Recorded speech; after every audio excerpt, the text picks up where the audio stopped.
여러분, 누가 복 있는 사람이요? 누가 성공한 사람입니까? 앞선 말씀을 통해서 우리가 결론을 낸 것처럼 복 있는 사람, 성공한 사람은 하나님의 사명에 붙들려 사명자로 일어나 사명에 충실한 삶을 살아가는 사람입니다. 세례 요한처럼 말이죠.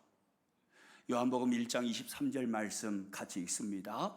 이르되 나는 선지자 이사야의 말과 같이 주의 길을 곧게 하라고 광야에서 외치는 자의 소리로라 하니라. 세례 요한은 지독하게 가난한 가난뱅이였습니다. 그의 삶의 배경은 고통스러운 광야였습니다. 게다가 30대 초반에 참수형을 당하여 죽었습니다. 세상적인 관점으로 볼 때 세례 요한은 참으로 실패한 인생이요, 저주받은 인생임이 분명합니다. 그러나 세례 요한을 바라보시는 우리 주님의 시선은 달랐습니다. 예수님의 평가는 전혀 달랐습니다. 여자가 낳은 자 중에 세례 요한보다 큰 이가 없도다. 무슨 말인가요? 이 땅을 살다 간 모든 사람들 중에서 세례 요한이야말로 가장 성공한 인생을 살았던 사람이고 가장 복 있는 사람이라는 말씀입니다. 왜일까요? 왜 주님은 그렇게 말씀하셨을까요?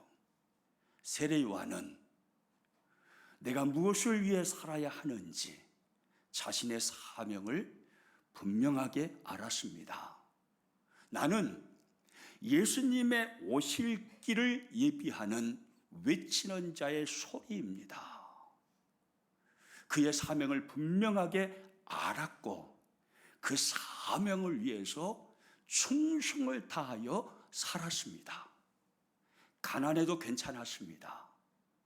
그의 삶의 배경이 광야여도 괜찮았습니다. 30대 초반에 단명해도 괜찮았습니다. 그에게 가장 중요한 것은 주께서 맡겨주신 사명을 감당하는 그것이었습니다. 그 모습을 보신 주님은 세례 요한이야말로 이 땅을 살았던 모든 사람들 중에 가장 복 있는 인생이요, 가장 성공한 인생이라고 말씀하신 것입니다. 그러므로 오늘 2023년을 살아가고 있는 저와 여러분 모두가 마태복음 28장 18절에서 20절, 마가복음 16장 15절, 누가복음 24장 48절, 요한복음 21장 15절에서 17절, 사도행전 1장 8절을 통해서 예수님께서 말씀하신, 명령하신 그 말씀을 따라 영혼 살리고 영혼 복되게 하는 이 사명자로 일어나서 사명을 충성스럽게 감당함으로 주님 보실 때 가장 복 있는 인생, 가장 성공한 인생이 되시기를 축복합니다. 할렐루야. 여러분, 그렇다면 우리는 어디에서 이와 같은 사명자로 세워질 수 있을까요? 바로 그 장소는 주님과 교제하는 장소입니다. 예수님과 함께 있고 예수님과 교제하는, 주님을 예비하는 그 장소에서 사명의 불을 받아 사명자로 불끈 일어나게 되는 것입니다. 안드레는 예수님과 함께 하룻밤을 지냈습니다. 주님과 함께 있으며 주님과 교제했습니다. 주님을 예배했습니다. 하룻밤을 지내고 그 다음 아침이 되었습니다. 안드레는 가만히 있을 수가 없었습니다. 밖으로 뛰쳐나갔습니다. 왜입니까? 안드레의 가슴 속에 간밤에 주님과 교제하며 주님과 예배하는 중에 안드레의 가슴 속에 사명의 불이 임했기 때문입니다. 그래서 견딜 수 없었습니다. 불끈 자리를 일어났습니다. 밖으로 뛰쳐나갔습니다. 그리고 그의 형이었던 시몬에게 가서 예수님을 전했습니다. 요한복음 1장 41절 42절이죠. 같이 읽습니다. 그가 먼저 자기의 형제 시몬을 찾아 말하되 우리가 메시아를 만났다 하고, 메시아는 번역하면 그리스도라, 데리고 예수께로 오니 우리가 메시아를 만났다. 주님과 교제하는 중에, 주님을 예배하는 중에 주님이 부어주시는 사명의 불이 그에게 임하니 가만히 있을 수 없었던 것입니다. 그래서 뛰쳐나갔습니다. 그리고 외쳤습니다. 우리가 메시아를 만났다.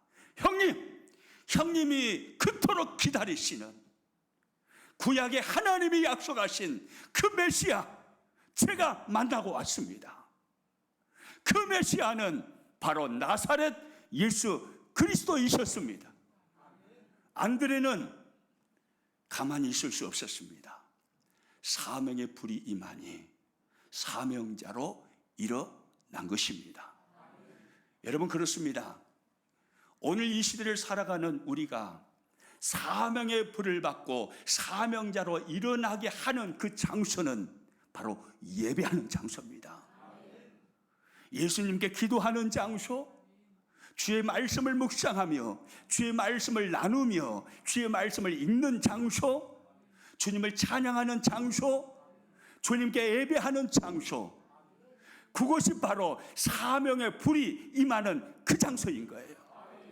저와 여러분이 깨어서 안드레처럼 마음을 다하고 뜻을 다하고 정성을 다하고 목숨을 다하여서 오늘 이 한 시간에 내가 드리는 예배가 내 인생의 마지막으로 드리는 예배인 것처럼 깨어서 주님을 갈망함으로 주께 시선을 맞추고 주를 사모함으로 예배한다면, 예배하는 중에 하나님은 우리에게 사명의 불을 나려 주실 것입니다.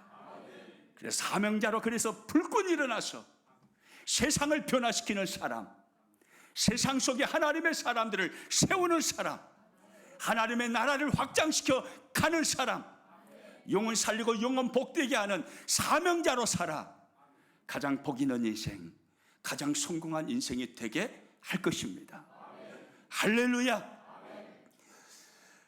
안드레의 형 시몬은 동생 안드레의 전도를 받고 예수님께 나아왔습니다.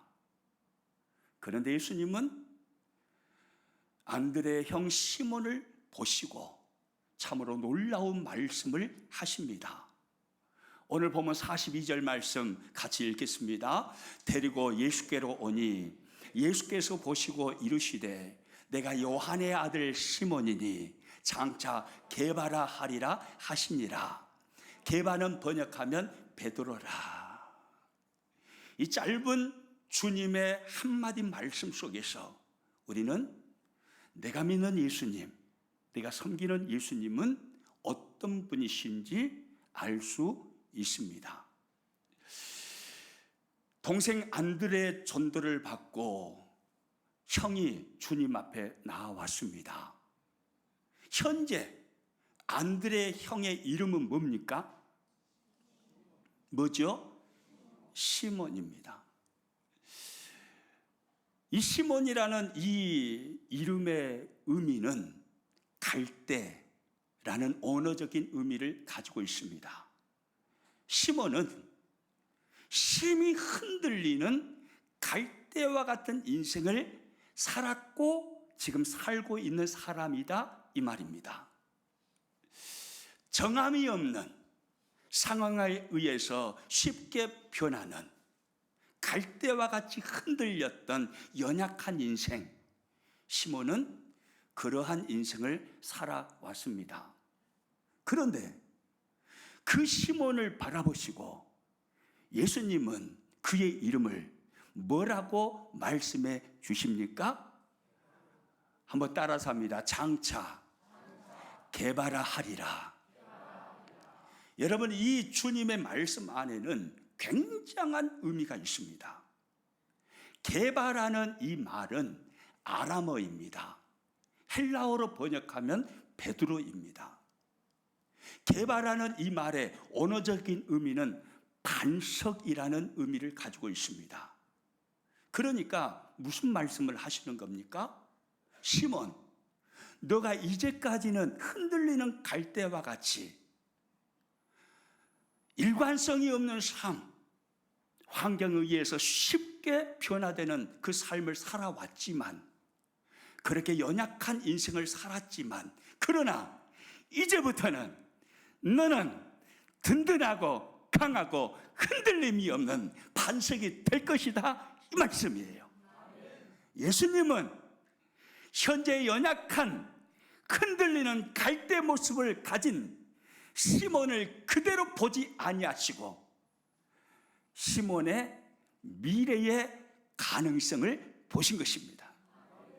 여러분, 이분이 저와 여러분이 믿는 예수님이에요.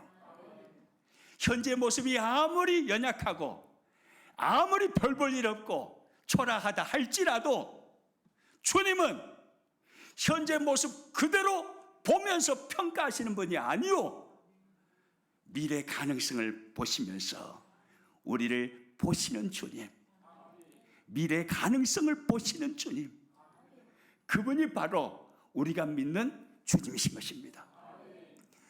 여러분, 성경을 보시면 하나님의 이러한 모습은 구약 성경에 여러 곳에 나타나고 있습니다. 창세기 17장 5절 말씀을 같이 한번 읽습니다. 이제후로는 내 이름을 아브라함이라 하지 아니하고 아브라함이라 하리니 이는 내가 너를 여러 민족의 아버지가 되게 함이니라. 아브람, 이 말의 의미는 한 가족의 아버지라는 의미입니다.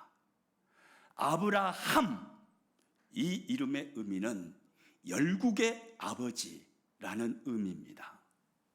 아브라함은 과거에서 지금까지 그의 이름처럼 한 가족의 아버지를 꿈꿔왔습니다.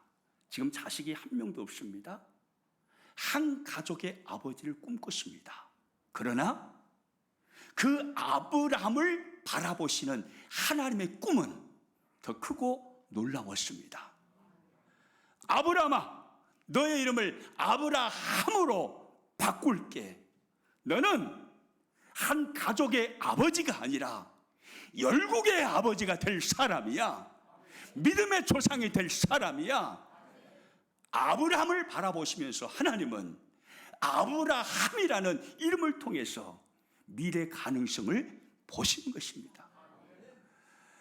창세기 32장 28절을 보시면 우리가 잘 아는 야곱의 기사가 나옵니다. 한번 같이 읽습니다.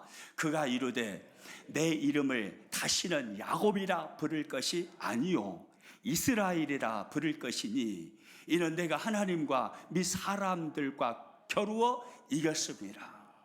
우리가 잘 아는 야곱입니다. 그의 이름의 의미처럼 그의 인생은 사기꾼이었습니다. 철저하게 자기 꾀를 따랐습니다. 그래서 사기를 치며 인생을 살아왔습니다. 이것이 과거의 야곱의 모습이었고 현재까지 야곱의 모습입니다. 그런데 하나님은 그의 이름을 이스라엘로 바꾸십니다.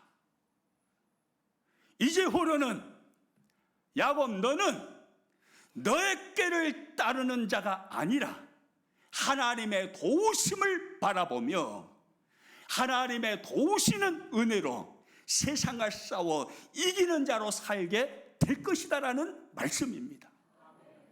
하나님은 사기꾼 야곱을 바라보시며 미래 꿈을 꾸십니다. 미래 가능성을 보시고 야곱을 부르시는 것입니다. 여러분, 이분이 저와 여러분이 믿는 하나님이에요. 사사기 6장에 가서 보면요, 겁쟁이 기드온을 우리는 만날 수 있습니다. 기드온은 그 민족의 대적 미디안 족속 앞에서 한 해 농사를 짓고 밀을 거두어서 추수를 하는 중에 넓은 마당에서 타작한 것이 아니었고 사람들이 보지 못하는 좁은 공간에 들어가서 포도주 틀 속에서 타작을 하였습니다. 사사기 6장 11절 말씀이죠. 같이 한번 읽습니다. 여호와의 사자가 아비에셀 사람 요아스에게 속한 오브라에 이르러 상수리 나무 아래에 앉으니라. 마침 요아스의 아들 기드온이 미디안 사람에게 알리지 아니하려 하여 밀을 포도주 틀에서 타작하더니, 기드온이 밀을 어디에서 타작했습니까? 포도주 틀에서. 아무에게도 발견되지 않는, 미디안 사람 앞에서 꽁꽁 숨을 수 있는 비좁은 공간, 포도주 틀에 들어가서 밀을 타작했던 지극히 소심하고 겁 많은 겁쟁이, 그가 현재의 기드온입니다. 그런데 그 겁쟁이, 소심했던 기드온을 향해서 우리 하나님이 뭐라고 말씀하시는가 봐보시오. 이어지는 12절 말씀 같이 읽습니다.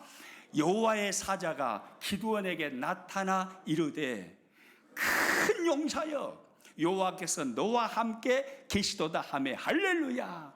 따라서 합니다. 큰 용사여, 큰 용사여. 기드온에게는 타당치 않는 호칭이에요. 큰 용사여. NIV 영어 성경을 보니까요, Mighty Warrior라고 번역하고 있습니다. 힘센 전사여, 강력한 전사여, 영웅이여, 이런 말입니다. 전혀 어울리지 않는 말이잖아요. 그의 현재 모습은 소심한 겁쟁입니다. 비겁한 사람입니다. 연약합니다. 그런데 그를 바라보시면서 하나님은 아니야, 너야말로 영웅이 될 사람이야. 너는 힘센 전사가 될 사람이야. 너는 강력한 전사가 될 사람이야. 하나님은 그를 그렇게 불러주십니다. 하나님은 현재 모습을 보시는 분이 아니라 미래의 가능성을 보시는 분이신 거죠. 오늘 저와 여러분을 향하여서도 하나님은 동일하게 보심을 믿으시기 바랍니다. 내 모습이 연약해요, 초라해요, 부족해요. 그래서 아무것도 할 수 없을 것 같아요. 그러나 하나님이 보시는 눈은 다릅니다. 그래, 부족한 것 알아. 그러나 내가 너에게 은혜를 부으면, 너가 은혜를 받고 성령 충만하여서 일어나면 이 시대에 하나님을 가장 기쁘시게 해드리는 사람, 하나님의 마음을 세상 속에 들어가서 가장 시원케 해드리는 사람, 세상을 변화시키는 사람, 세상이 감당할 수 없는 능력의 사람, 너는 바로 그 사람이 될 거야. 나는 너가 그런 사람이 될 것을 알고 있어. 미래 가능성을 바라보시며 우리를 보시는 하나님이신 것입니다. 주님의 모습은요, 오늘 성경에 또 다른 모습으로 나타납니다. 예수님은 미래 가능성을 보시는 분일 뿐 아니라 또한 우리의 단점은 감추시고 장점을 보시는 주님이십니다. 단점은 감추시고 뭘 보셔요? 장점을 보셔요. 예수님을 먼저 만난 빌립이 나다나엘에게 찾아갔습니다. 그리고 나다나엘에게 예수님을 전합니다. 내가 예수님을 만났다. 그래서 강권하여서 빌립이 나다나엘을 예수님께로 데려옵니다. 나다나엘을 처음 보신 주님은 이렇게 말씀하셨습니다. 47절 같이 읽습니다. 예수께서 나다나엘이 자기에게 오는 것을 보시고 그를 가리켜 이르시되 보라 이는 참으로 이스라엘 사람이라 그 속에 간사한 것이 없도다. 한번 따라서 봅니다. 보라 이는 참으로 이스라엘 사람이라 그 속에 간사한 것이 없도다. 나다나엘을 바라보시는 주님은 대단한 말씀으로 칭찬하셨습니다. 그런데 주님의 이 말씀이 너무나 이상하게 느껴집니다. 왜냐하면 방금 전에 나다나엘은 예수님을 의심했습니다. 바로 앞절인 45절 46절 같이 읽어봅니다. 빌립이 나다나엘을 찾아 이르되 모세가 율법에 기록하였고 여러 선지자가 기록한 그 일을 우리가 만났으니 요셉의 아들 나사렛 예수니라. 나다나엘이 이르되 나사렛에서 무슨 선한 것이 날 수 있느냐.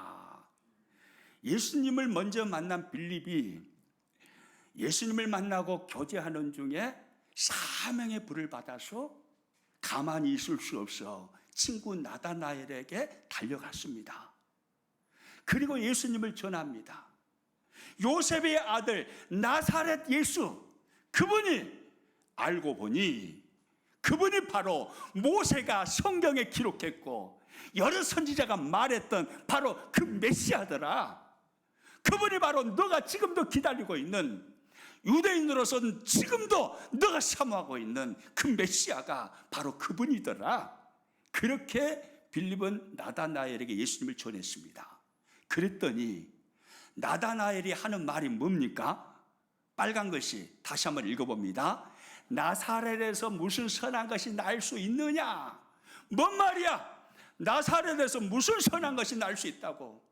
어떻게 나사렛에서 그 총구석에서 어떻게 메시아가 온다는 말이야? 빌립은 의심하였습니다. 아니, 나다나엘은 의심하였습니다. 여러분, 이 나다나엘의 말을 예수님께서 들으셨을까요? 못 들으셨을까요? 그렇죠. 우리는 짐작할 수 있습니다. 그분은 하나님이시기 때문에 나다나엘이 했던 말을 다 아시는 분이십니다. 그 나다나엘이 빌립이 강권함에 와서 보라, 강제적으로 끌려와서 예수님 앞에 섰습니다. 그때 예수님은 너가 의심했지? 그래, 내가 바로 네가 아까 방금 의심했던 그 나사렛 예수다. 그렇게 예수님이 말씀하셨습니까? 말씀하지 않습니다. 그 모습은 예수님은 다 감춰버립니다. 그리고 나다나엘에게 너야말로 참 이스라엘 사람이다. 네 속에 간사한 것이 없도다. 나다나엘의 장점을 드러내시며 주님은 칭찬하십니다. 여러분, 나다나엘이 하나님을 섬기며 한 사람의 유대인으로서 구약의 말씀을 지키며 살아왔지만 그에게 실패가 없었을까요? 실수가 없었을까요? 아니지요. 우리와 성경이 같은 연약한 사람이기 때문에 나다나엘 역시 많은 실패와 실수가 있었을 것입니다. 그런데 그 나다나엘을 보시면서 주님은 너가 실수할 때, 너가 실패할 때 나는 두 눈 부릅뜨고 너를 지켜보고 있었다. 그렇게 말씀하지 않으셔요. 예수님은 그 나다나엘을 향해서 너야말로 참 이스라엘 사람이요 마음에 간사한 것이 없도다. 나다나엘의 단점, 흠을 다 감추십니다. 그리고 장점만 드러내셔서 장점을 말씀하시며 나다나엘을 칭찬해 주십니다. 여러분, 이분이 우리가 믿는 주님이에요. 얼마나 감사해요. 우리가 이 땅에서요 사명을 다 마치고 우리의 코끝에 호흡이 멈춰질 때 우리는 하나님 앞에 다 서게 될 것입니다. 이 땅을 살아가는 중에 많은 허물이 있었을 것이고 많은 잘못들, 많은 실수들 우리는 범하며 살다가 하나님 앞에 서게 되겠죠. 그런데 중요한 것은 하나님은 그 모든 허물을 다 감추신다는 거예요. 우리 안에 있는 믿음만 보시는 겁니다. 수없이 범죄했던 그 허물들 예수님의 보혈로 다 감춰버리십니다. 그리고 믿음만 보시고 사랑하는 아무개야 고생했다. 너 참 애썼어. 잘하였다. 착하고 충성된 종아. 이렇게 말씀해 주시는 분이 저와 여러분의 하나님이신 거예요. 할렐루야.